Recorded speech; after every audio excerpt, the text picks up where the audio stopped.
Ради, мамец е веднага в кревата. Какво искаш, бе? Изкараме къла, бе! Загледаш странно, ти да къла, бе! Кажи!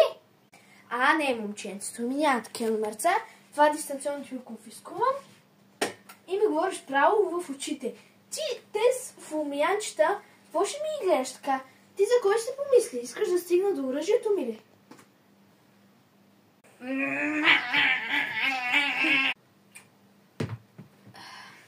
Значи дистанционната кабелна връзка. Аз гаси лампата и до 5 минути да си спра да гледаш новините.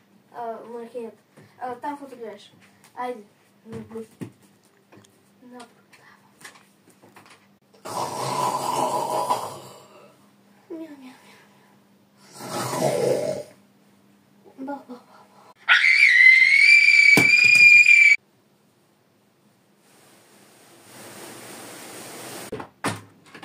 Ради, маме, ти сутринта какво правиш?